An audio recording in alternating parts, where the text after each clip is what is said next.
اس کو پڑھو, سمجھو, اس پہ عمل کرنے کی کوشش کرو.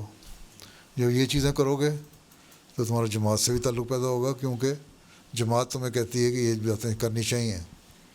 تو اللہ سے تعلق پیدا کرنے سے جماعت سے تعلق بڑھے گا, اور جماعت کے تعلق کے لیے تمہیں اللہ سے تعلق بڑھانا پڑے گا. اور یہی خلافت کے ساتھ ہے. خلافت کا مقصد یہی ہے کہ لوگوں کو رہنمائی کرے کہ ان کا اللہ سے کس طرح تعلق ہونا چاہیے, اور اس کے لیے نصیحتیں کرتے رہتے ہیں. وقت کرتا رہتا ہوں میں, کبھی خدا علیہ کے اجتماع پہ میری تقریریں جلسوں پہ سنتے رہنا, اس میں نیکی کی بات ہی کہتا ہوں نا, اس پہ عمل کر لو. تو اور اللہ سے دعا کرو کہ ہمیں عمل کی توفیق ملے, تو پھر اللہ تعالیٰ توفیق دیتا ہے اور اس کو تم بہتر کر سکتے ہو. اور اسی طرح لوگوں سے جو نہیں آتے پیچھے لڑکے ہوئے تمہاری ایج گروپ کے لڑکے ہیں, ان کو قریب لاؤ, ان کو مسجد میں لاؤ, ان کے سے سوال جواب ان کے دیکھو کرو, تو ان کو تھوڑا سا انٹرسٹ پیدا ہو پروگراموں میں. ایسے پروگرام بنانے چاہیے جو سب کے انٹرسٹ کے ہوں, ٹھیک ہے.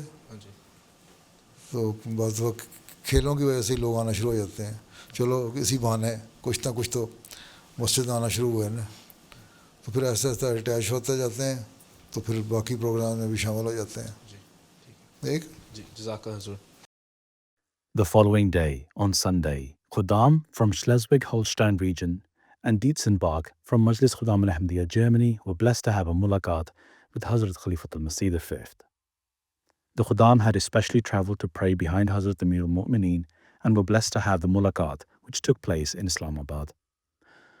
All the persons attending had the opportunity to introduce themselves and were able to ask questions on a range of religious and contemporary issues affecting the youth.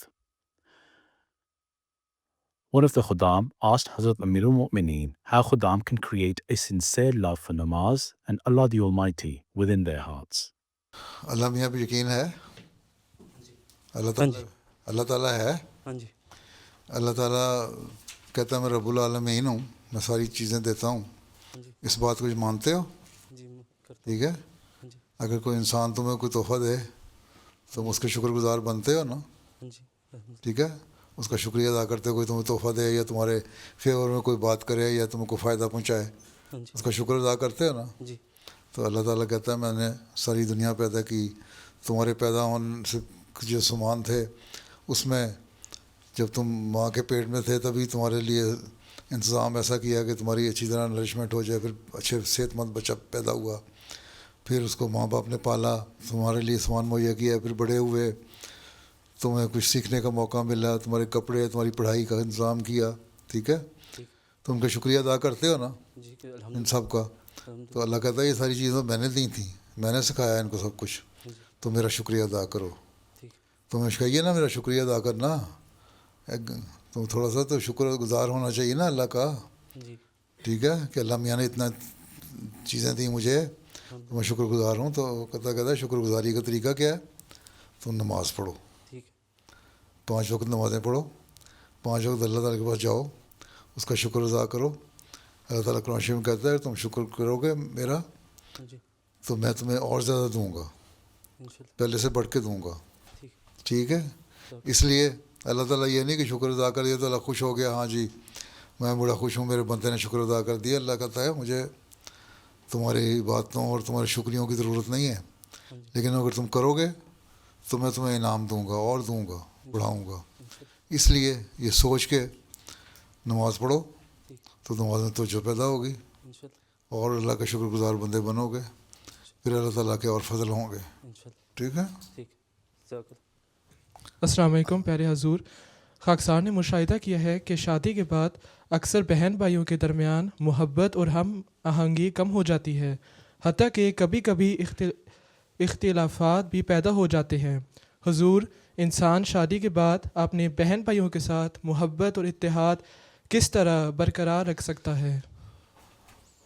بات یہ ہے کہ اللہ تعالیٰ کہتے ہیں ہر ایک حقوق ادا کرو, ماں باپ کے حقوق ادا کرو, بہن بھائیوں کے حقوق ادا کرو, بیوی جو کسی کی لڑکی ہے جس کو تم اپنے گھر لائے ہو اس کے حق ادا کرو. اللہ تعالیٰ نے تو ہر ایک کے حق ادا کرنے کا حکم کیا ہے نا, ٹھیک ہے. میں نے تقریروں میں اپنے جلسے کی حقوق کی ایک لسٹ بنائی تھی, 2-3 سال اس پہ تقریر کرتا رہا, ٹھیک ہے, جی ابھی بھی پورے نہیں ہوئے کہ کس طرح حق ادا کرنے ہیں. اگر انسان یہ سوچے کہ میں نے ہر ایک کا حق ادا کرنا ہے تو اختلاف پیدا نہیں ہوتے. دوسرے یہ کہ دعا کرو کہ اللہ تعالیٰ ہمارے اندر محبت اور پیار پیدا کرے جو کبھی ختم نہ ہونے والا ہو.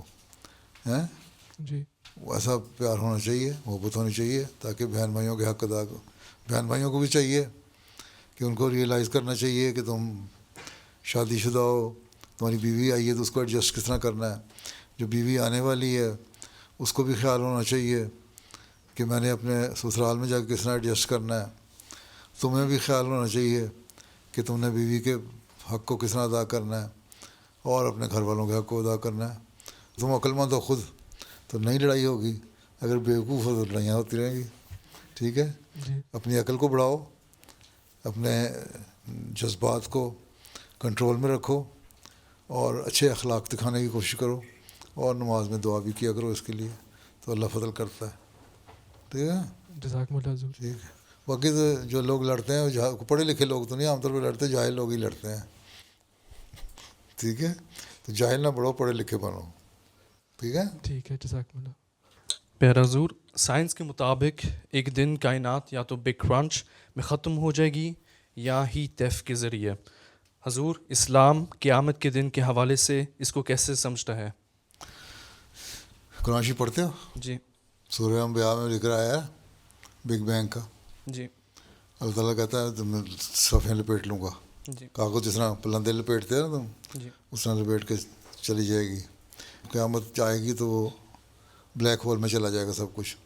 بگ بینگ کا اللہ تعالیٰ نے اس سے پہلے فرمایا کہ اس طرح ہوا کہ سب کچھ سمٹی ہوئی تھی, میں نے پھاڑا اس کو اور مختلف سیارے اور پلانٹس بن گئے ہیں, جس کو ہم یونیورس میں دیکھتے ہیں.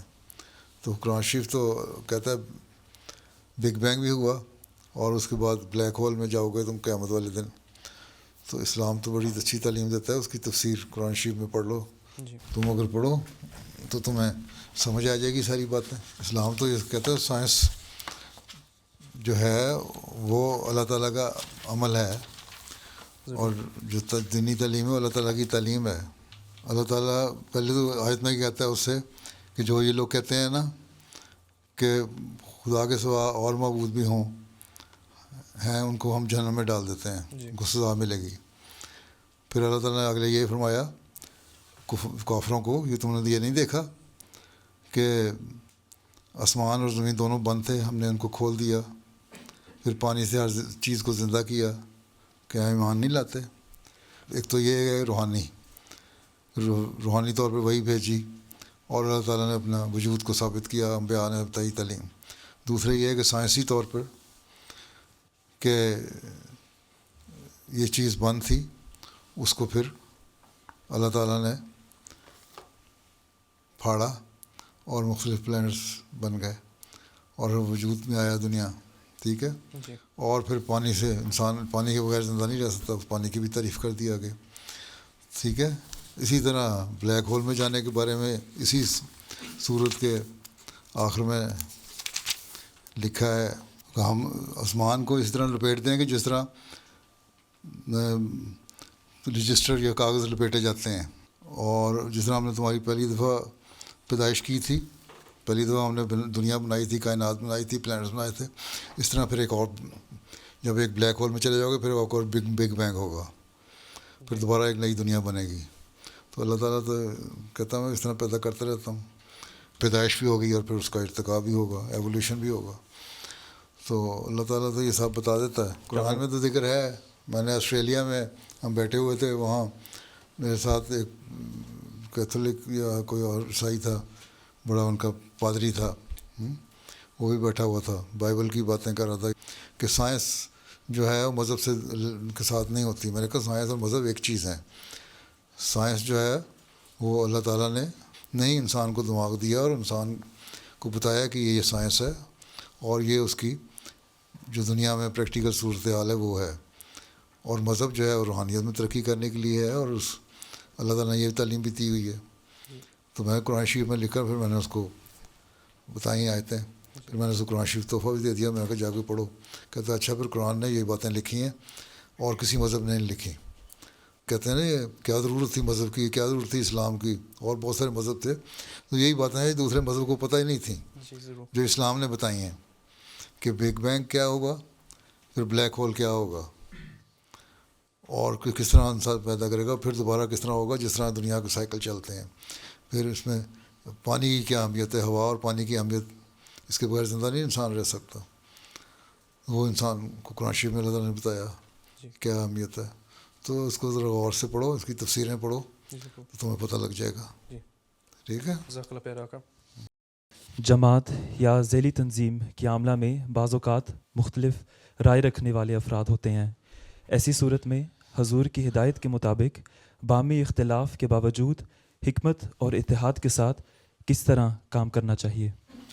بات یہ اختلاف ہوتے ہیں, اختلاف رائے رکھنا تو بری بات نہیں ہے, ٹھیک ہے, ڈفرینس آف اوپینین ہوتا ہے, لیکن یہ دیکھنا چاہیے آپس میں بیٹھ کے مشورہ کر کے ڈسکس کرو. اگر دوسری کی رائے اچھی ہے تو اس کو قبول کر لو, اور اگر نہیں, اپنی دماغ پر دلیل زیادہ ہے تو اپنی دلیل دو. پھر دیکھو کہ میجورٹی رائے کیا ہے, جو میجورٹی رائے ہے اس کو قبول کر لو, اس کے مطابق عمل کر لو. اور اگر پھر بھی سمجھو کہ میجورٹی رائے سے نقصان ہو رہا ہے, بعض وقت شروع میں فیصلے ہو جاتے ہیں میجورٹی رائے کہ ہوتی ہے اور ایک بندہ کہتا ہے میرے حق میں یہ ہے, پھر وہ مرکز سے لکھ کے پوچھ لیتا ہے, خلیفہ وقت سے لکھ کے پوچھ لیتا ہے کہ کیا بات صحیح ہے. تو بہرحال اختلاف رائے ہونا کوئی بات نہیں ہے, کوئی حرج نہیں ہے, لیکن اس کی وجہ سے اپنی انا اور ایگو کا سوال بنا لینا وہ غلط چیز ہے. کوشش یہ کرنی چاہیے آپس میں مل جل کے کام کریں اور اس کے اچھے حل نکالیں, ٹھیک ہے, جس سے جماعت کو فائدہ ہو, ٹھیک ہے, انسانیت کو فائدہ ہو, اور ہمیں آپس میں ایک دوسرے سے معاشرتی تعلقات میں فائدہ ہو. یہ سارے فائدے دیکھنے چاہیے. ٹھیک ہے جی ٹھیک ہے, جزاک اللہ حضور. اسرائیل اور حماس کے درمیان حالیہ جنگ بندی کے بارے میں حضور کا کیا خیال ہے, اور مشرق وسطیٰ کے مستقبل کے متعلق حضور کیا ارشاد فرماتے ہیں؟ ان کو خود ابھی احساس پیدا ہونے لگ گیا کہ اسرائیل نہیں مانے گا, وہ دوڑ لگاتا ہی رہے گا.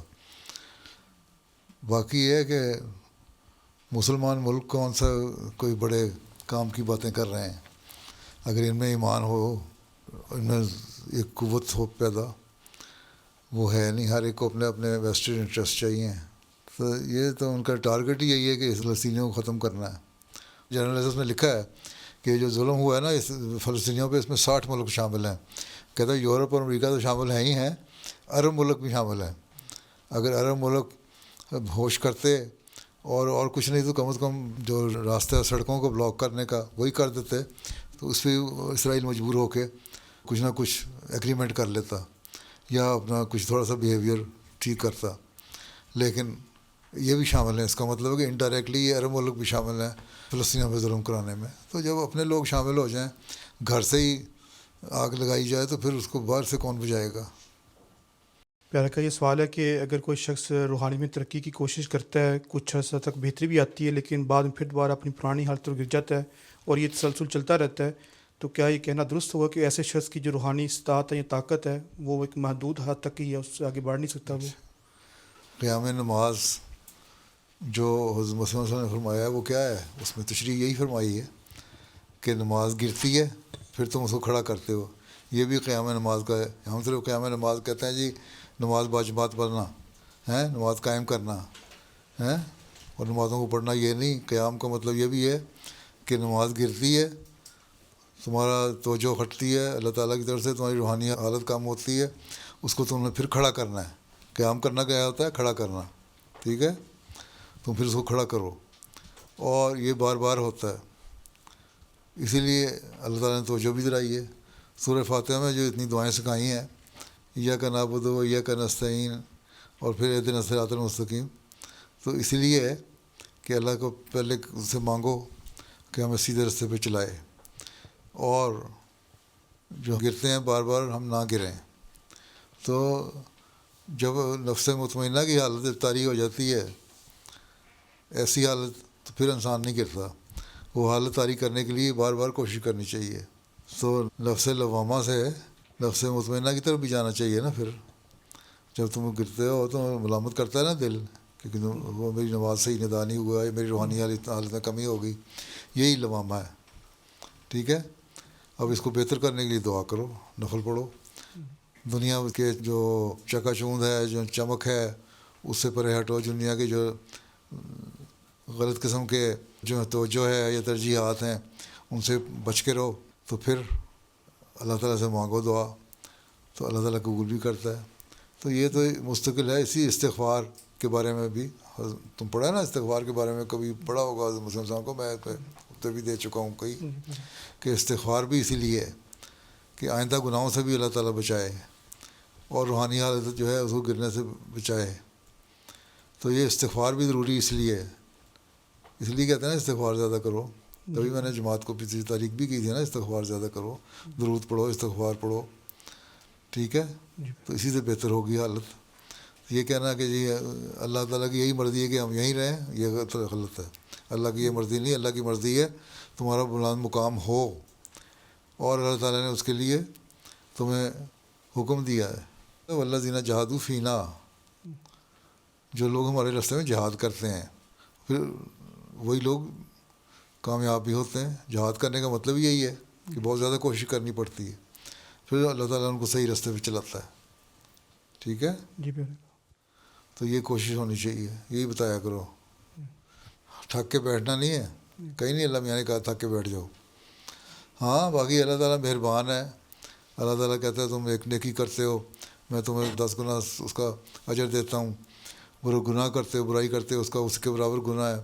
تو اس کا مطلب ہے دوسرے لفظوں میں کہ اگر ہر گناہ کے بعد اگر آدمی نیکی کر لے تو گناہ تو ختم ہو گیا. تو اس لیے سمجھاؤ کہ اللہ سے تعلق رکھو گے، مستقل کوشش کرو گے تو اللہ تعالیٰ پھر گرنے نہیں دیتا، ثواب بھی دیتا ہے. تو روحانی حالت میں اوپر نیچے اتار چڑھاؤ تو آتے رہتے ہیں. آج کے دور میں سوشل میڈیا اور دنیاوی مصروفیات انسان کو دین سے غافل کر دیتی ہیں. ایسے حالات میں میں بطور خادم اپنے آپ کو اللہ تعالیٰ اور دین سے مضبوط تعلق میں کیسے قائم رکھ سکتا ہوں؟ نہ دیکھو سوشل میڈیا ہے، کیوں جاتے ہو اس میں؟ ہر ایک سائٹ پہ کیوں چلے جاتے ہو؟ صرف دنیاوی خبریں دیکھنے کے لیے یا علمی باتیں دیکھنے کے لیے تو سوشل میڈیا پہ جاؤ. ہر قسم کی فضول چیز دیکھنے کے لیے نہ جاؤ سوشل میڈیا پہ. بکواس ہوتی ہے بہت ساری، اس بکواس کو سننے کی ضرورت کیا ہے؟ ٹھیک ہے، اس لیے بچو. یہی ہے وہی استغفار کی بات میں نے کی ہے. استغفار کیا کرو زیادہ، اللہ تعالیٰ سے نمازوں میں دعا کرو، اور یہ اس بات پہ ڈٹرمنٹ ہو جاؤ اور بڑا پکا ارادہ، مضبوط ارادہ ہو کہ ہم نے نماز کے وقت میں نہ ٹی وی دیکھنا ہے، نہ سوشل میڈیا دیکھنا ہے، نہ اور دنیاوی باتوں میں دلچسپی لینی ہے. ٹھیک ہے، تو جب اس طرح کرو گے تو دین کو دنیا میں مقدم رکھنے کا عہد کرتے ہو نا، تو یہی وہ عہد ہے. دین کو دنیا میں مقدم کرنے کی سب سے بڑی ضروری تو نماز ہے نا. اللہ تعالیٰ نے تو نماز کا ہی حکم دیا نا، عبادت کا حکم دیا ہے. حضرت صلی اللہ علیہ وسلم نے فرمایا جو سب سے پہلا سوال قیامت والے دن انسان سے پوچھا جائے گا یہی ہوگا کہ تم نے نمازیں پڑھتے تھے؟ تو وہ کہتا کہ نہیں، جھوٹ تو بول نہیں سکتے اللہ کے آگے. کہتا کہ ہاں جی غلطی ہو گئی. غلطی ہو گئی تو پھر سزا ہے. ٹھیک، تو اس لیے اپنی نمازوں کی حفاظت کرو. ٹھیک ہے، ٹھیک ہے، جزاکم اللہ. اور جب نمازوں کی حفاظت کرو گے، ساتھ استغفار کر رہے ہوگے، سوشل میڈیا پہ عقل سے استعمال کرتے ہوئے اس کو دیکھو گے صحیح باتیں، تو بچے رہو گے. ایک لنک کھولتے ہو سوشل میڈیا کا تو نیچے ایک لسٹ آ جاتی ہے، اور بےہودہ قسم کے پروگرام آ جاتے ہیں. بعض دفعہ بچوں کے پروگرام ٹی وی پہ آ رہے ہوتے ہیں، اس میں اشتہار لگا دیتے ہیں بےہودہ. ٹھیک ہے، اس سے بچوں کے پہلی ذہن جو ہیں پلیوٹ ہو رہے ہوتے ہیں، زہر آلود ہو رہے ہوتے ہیں، پوائزن ہو رہے ہوتے ہیں. تو بچوں کو بھی نگرانی رکھنی چاہیے. تم تو خود بچے ہو ابھی، جب تمہارے بچے ہو جائیں گے تو نگرانی رکھنا. اس کو پتہ نہیں AI کیا کچھ کرتب دکھا دے گی اس تمہارے آتے تک. تو اس لیے بچ کے رہو، نمازیں پڑھو، دعائیں کرو، اور ان چیزوں کو ایک حد تک استعمال کرو، فائدے کے لیے استعمال کرو. جہاں نقصان دیکھو وہاں چھوڑ دو.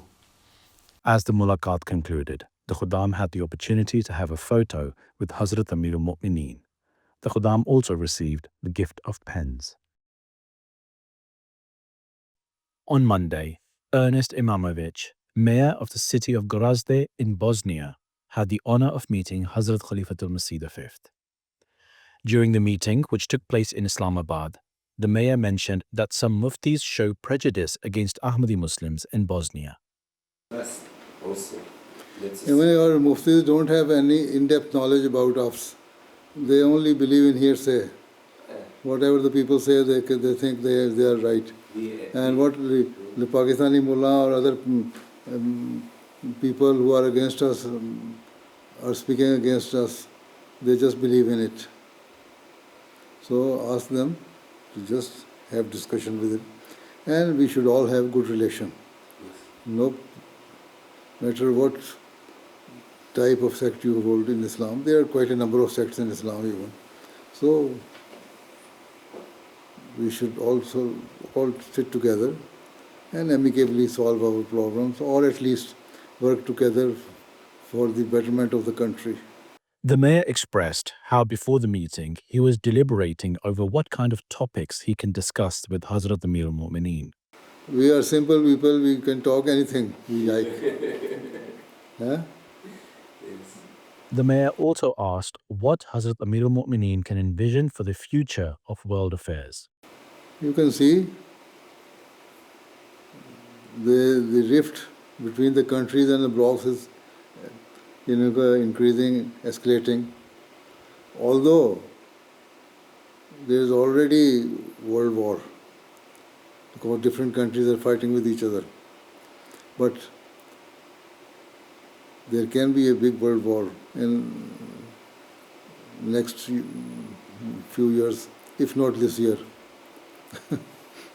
So the conditions are very critical, very dangerous.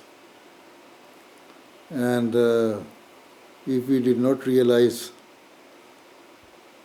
what we are doing and where we are going, then we cannot control. Because now the rightist people have started taking lead in their countries. Right wing in Germany, right wing in UK, right wing in France, everywhere number of right wing is increasing. So you just pray, Allah give them sense. They realize their responsibility, otherwise the result will be very unbearable for the countries, even your generations will suffer. This is why I say you should have good relation with your neighbors. Eastern European countries should make a bloc. Bosnia, Serbia, other countries, they should all try to live together peacefully. This is how they can save their countries and their bloc, their regions. Otherwise, willingly or unwillingly, all the countries will be involved in the war. If there is any eruption of big war, they cannot stop the wars if they continue with this type of behavior. It was really with respect. What I see in his eyes is honesty and vision for peace. That's in the era, 21st era, what we need. Actually, it was quite interesting and amazing feeling in this room what we have felt with him. We discussed with him topics like family topics to the world politics, economy, industry, agriculture. Quite amazing. You can never prepare for this.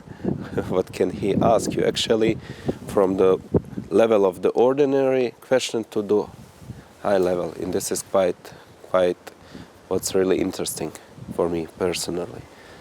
Amazing feeling, yes. Those were highlights from just some of Beloved Huzur's activities over the past week. We now end with our final segment, the Friday Sermon Summary. In today's Friday sermon, Huzur, may Allah be his helper, spoke regarding the expedition of Tabuk. Towards the end of his sermon, Huzur, may Allah be his helper, requested prayers for the victims of the recent attack in Rabwa, the Ahmadis of Pakistan and Bangladesh and the people of Palestine. ربا کی مسجد کے واقعے میں جو زخمی ہوئے تھے، حملے کا جو واقعہ ہوا اس میں جو زخمی ہوئے تھے، ان کے لیے دعا کریں اللہ تعالیٰ زیادہ زخمیوں کو اللہ تعالیٰ اپنی حفاظت میں رکھے اور جلد شفاء کامل عطا فرمائے۔ پاکستان میں مخالفین کے ہر منصوبے کو ناکام و نامراد کرے اللہ تعالیٰ۔ ربا میں بھی آج ختم نبوت کے نام پہ جلسہ ہو رہا ہے، اور مولویوں نے جو گاند اور غلاظت بولنی تھی بول رہے ہیں، بول چکے ہیں، براہ ختم ہو چکا ہوگا اب جلسہ۔ اللہ تعالیٰ ان کے شر سے محفوظ رکھے۔ اسی طرح بنگلہ دیش کے احمدیوں کے لیے بھی دعا کریں، وہاں بھی مخالفین کے بڑے بد ارادے لگتے ہیں، اللہ تعالیٰ وہاں بھی ہر احمدی کو محفوظ رکھے۔ فلسطینیوں کے لیے بھی دعا کریں، اللہ تعالیٰ ان پر رحم فرمائے اور ظالموں سے نجات دے۔ جنگ بندی جو کہی جاتی ہے وہ تو صرف نام کی ہے۔ گزشتہ 2 دنوں میں جو واقعات ہوئے ہیں انہوں نے ثابت کر دیا ہے کہ صرف نام کی جنگ بندی تھی۔ اللہ تعالیٰ ان مظلوموں کو ظلم سے بچائے اور ظالموں کی پکڑ کرے۔